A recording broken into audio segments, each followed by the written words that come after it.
राते माते जगत भुलाना रे,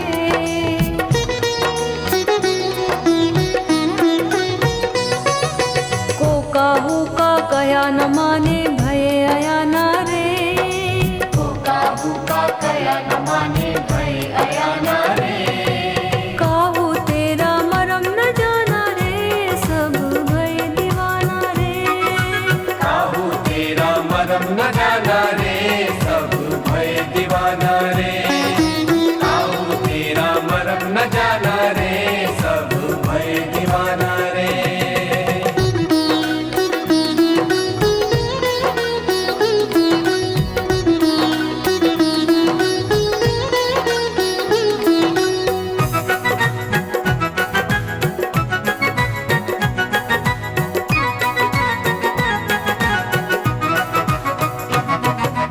माया मोहे मुदित मगन खान खाना रे,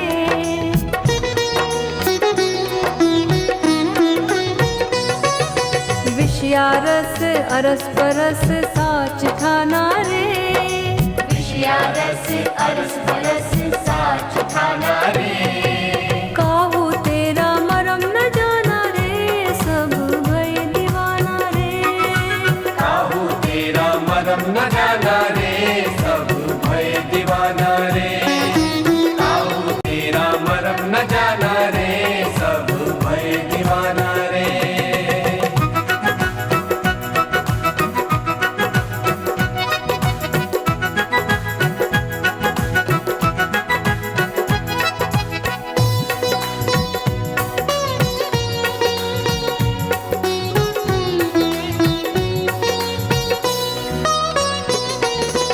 आदि अंत जीव जंत किया पयाना रे,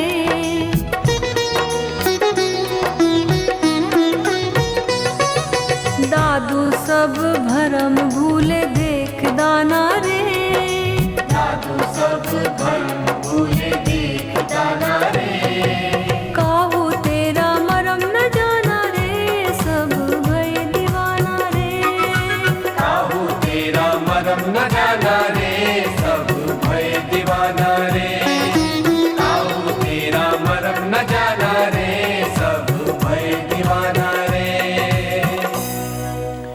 मेरे प्रिय आत्मन, सहयोग में आज दादू साहब का एक पद लेने जा रहे हैं। दादू साहब का जन्म 1544 ईस्वी में हुआ और 1603 ईस्वी तक राजस्थान की धरती पर दादू साहब अपना गीत गाते रहे। कहते हैं दादू साहब, काहू तेरा मरम न जाना रे। सभी संत करीब करीब ये बात कहते हैं कि परमात्मा का भेद जानने वाला कोई बिरला है। सब लोग अनुमान के आधार पर, मान्यता के आधार पर अंदाज लगाते रहते हैं परमात्मा के बारे में और अपने अपने ढंग से परमात्मा को अभिव्यक्त करते हैं। लेकिन सत्य तो यही है कि बहुत थोड़े से लोग हुए मानवता के इतिहास में जिन्होंने परमात्मा को तत्वतः जाना। इसलिए ठीक कहते हैं दादू साहब, काहू तेरा मरम न जाना रे। कोई तत्वतः तुम्हें नहीं जान पाता, कोई तुम्हारा भेद नहीं जानता, कोई ही तुम्हारा महरम होता है। जिसके लिए सुंदरदास कहते हैं, हमारे गुरु दीनी एक जरी। कैसे कोई जान सकता है परमात्मा को तत्वतः? जब कोई सदगुरु, जब कोई पूरा गुरु एक संजीवनी बूटी देता है, और वह संजीवनी बूटी क्या है? वह है ओंकार तत्व, वह है नाम तत्व, जो हमारी आत्मा में गूंज रहा है, जो हमारी आत्मा में आलोकित है। अगर उसका ज्ञान हो जाए तो हम आत्मा को जान लेते हैं, और जो आत्मा को जान लेता है वो परमात्मा को जान लेता है। हमारे गुरु दीनी एक जरी। कैसे जाना जाता है? सदगुरु उस ओंकार तत्व का ज्ञान देता है। कहा कहो कछु कहत ना आवे। कहते हैं मैं क्या वर्णन करूं, उस संजीवनी बूटी का क्या हम वर्णन करें, उस ओंकार तत्व के बारे में हम क्या कहें। अमृत सर ही भरी, वो अमृत का सरोवर है जैसे। ताको मरम संत जन जानत। उस संजीवनी बूटी का, उस ओंकार तत्व का संत केवल जानते हैं। और वस्तु अमोल परी, और वह जो वस्तु है, वह जो ओंकार तत्व है वो अनमोल है, और वो सबके भीतर मौजूद है। ताजुब की बात है, सबके भीतर मौजूद है, सबके भीतर आत्मा है, लेकिन बिरला ही अपने आत्मा को जान पाता है, आत्म तत्व को, नाम तत्व को, ओंकार तत्व को कोई बिरला ही जान पाता है। कहते हैं दादू साहब, काहू तेरा मरम न जाना रे, सब भय दीवाना रे। सब लोग मूर्छित हैं, बेहोश हैं, पागल की तरह ज़िंदगी को जीते हैं, अपने मूल पहचान से बेखबर होकर ज़िंदगी को जीते हैं। जिसके लिए आनंद गीता में हमने लिखा था, जाना था गुरु को चले गए मंदिर मस्जिद मैं खाने को। क्या चाहिए? जैसे हम होश संभालते हैं, हमको सदगुरु के पास जाना चाहिए। उससे हमें अपनी आत्मा को जानने की दिशा में पूछना चाहिए, प्रयास करना चाहिए। लेकिन हम कहाँ चले जाते हैं? जैसे ही होश संभालते कोई मंदिर चला जाता है, कोई मस्जिद चला जाता है, कोई मैखाने चला जाता है। पीना था नाम रसायन को। क्या पीना था? जो नाम तत्व है, जो नाम का रसायन है, जो ओंकार तत्व है, ओंकार का रसायन है, ओंकार का रस है, जो राम रस है, पीना तो उसको था। वे झगड़ पड़े पैमाने को। लेकिन हम अलग अलग पैमाने के लिए, ये जो नाना प्रकार के मत हैं, हिंदू मत है, इस्लाम मत है, ईसाई मत है, ये पैमाने ही तो है। असली रस तो ओंकार रस है, उसको तो कोई नहीं जानता। क्या कहूँ जगत के ढर्रे को, दुनिया पागल है ठर्रे को। अद्भुत बात है। नाम रस, जो नाम की शराब है, उसको छोड़ करके जैसे कोई ठर्रा पी रहा हो। गांव में देखते लोग खेतों में बैठ जाते हैं, ठर्रा पीते हैं, कोई महुआ का ठर्रा पी रहा है। लेकिन यही जगत की रीत है। कहते हैं दादू साहब, माया के रस राते माते। अद्भुत बात है। परमात्मा को छोड़ के, परमात्मा के आनंद तत्व को छोड़ करके और लोग माया के वशीभूत हो रहे हैं। माया का रस पीकर, विषय रस पीकर, धन पद प्रतिष्ठा, बस इसका रस पी करके, दौलत शोहरत, बस इसी में लोग लगे हुए हैं और इसी में मूर्छित हो रहे हैं, पागल हो रहे हैं। जिसके लिए कबीर साहब कहते हैं, माया दीपक नर पतंग। ये माया जलते हुए दीपक की तरह, और आदमी कैसा है? वो पतंगे की तरह। जैसे पतंगा जलते दीपक में मरा जा रहा है, बस ऐसे ही आदमी माया के दीपक में जल मर कर खप रहा है। और भ्रम भ्रम माँ ही परंत। जैसे पतंगा कैसे भ्रम में आकर के दीपक में जाकर जल जाता है, ऐसे ही माया में हम फंसे हुए माया के दीपक में जल जाते हैं।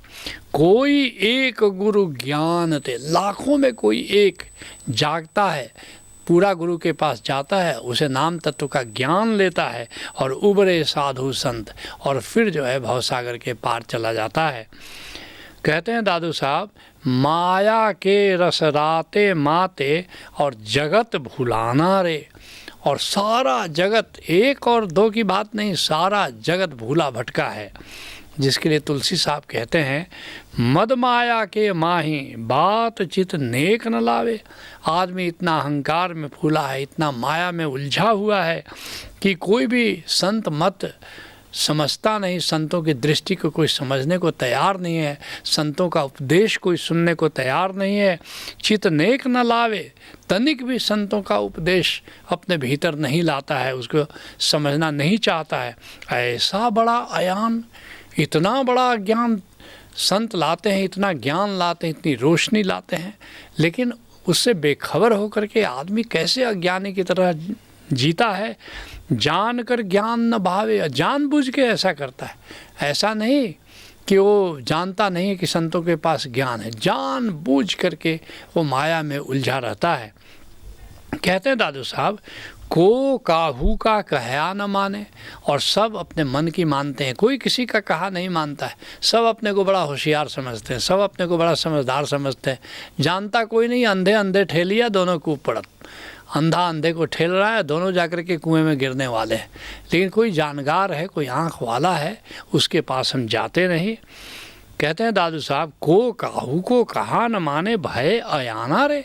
सब अज्ञानी की तरह ज़िंदगी को जी रहे हैं, किसी को सूझता भी नहीं है कि हम जाएं, किसी से ज्ञान तो ले, हमारे भीतर आत्मा है, उस आत्मा को जाने तो सही।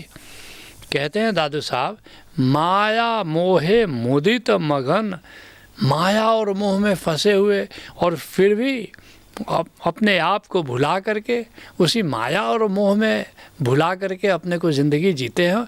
और किसी को भीतर ये प्यास भी पैदा नहीं होती कि मैं कौन हूँ, कहाँ से आया हूँ, मेरे भीतर आत्मा है तो किस रूप में विद्यमान है, हमको किसने बनाया, ये इतना सुंदर ये रचना, ये आँखें किसने बनाई, ये कान किसने बनाए जो सुनते हैं, ये सारी रचना जीवन की कौन है जो दिल को धड़काता है, कौन है जो सांस को चलाता है। रुचि पैदा नहीं होती, जिज्ञासा ही पैदा नहीं होती। कहते हैं दादू साहब, माया मोहे मुदित मगन खान खाना रे। और लोग अपने आप को सरदारों का सरदार मानते हैं, पता नहीं अपने को कितना बड़ा मानते हैं, जबकि इतना विराट अस्तित्व में किसी व्यक्ति की सत्ता क्या है। जिसके लिए भीखा साहब कहते हैं, जग के कर्म बहुत कठिनाई, ताते भरम भरम जहड़ाई। ये जग का ये जो सारा कर्मों का विस्तार देखते हो, ये लोग अधिकतर भ्रम में जी रहे हैं। अज्ञानवंत अज्ञान होत है, बड़े बड़े ज्ञानी अज्ञानी की तरह बर्ताव कर रहे हैं। अब बूढ़े करत लड़काएँ, अगर बच्चे बच्चे की तरह व्यवहार कर रहे हैं तो बात समझ में आती है, लेकिन आदमी बूढ़ा हो गया और बच्चों की तरह नासमझी जैसा व्यवहार करता है। माया मोह ग्रसित निस्बासर कौन बड़ो सुखदाई। ये माया में मोह में रात दिन ग्रसित होकर के ज़िंदगी जीना, इसमें कौन आनंद है बताओ। कहते हैं दादू साहब, विषया रस अरस परस। कहते हैं कि बस विषय भोगों में आदमी उलझा है और उसी को सच्चा सुख मानता है। सांच ठाना रे, सच्चा सुख मान रहा है उसी को, विषय भोगों को, जबकि वो जानता है कि जो भी तुमने भोग किए, क्या आज उसका कोई आनंद शेष है। आज जो अगर भोग करोगे, कल क्या उसका आनंद कोई बचेगा। फिर क्यों आदमी उसमें उलझता है। जिसके लिए कबीर साहब कहते हैं, साची प्रीत विषय माया सो। सच्ची प्रीत परमात्मा से नहीं है, विषय भोगों से है, माया से है। हरि भक्तन सु हांसी। और अजीब बात है, लोग संतों का मजाक उड़ाते हैं। आजकल तो और फैशन चला हुआ है कि संतों का मजाक उड़ाओ। और असली बात यह है कि अपने वे विषय भोगों में उलझे हुए हैं। अगर उससे जाग कर कोई आत्मा में उत्सुक होता है, परमात्मा में उत्सुक होता है, तो बस उसका मजाक हम उड़ाते हैं।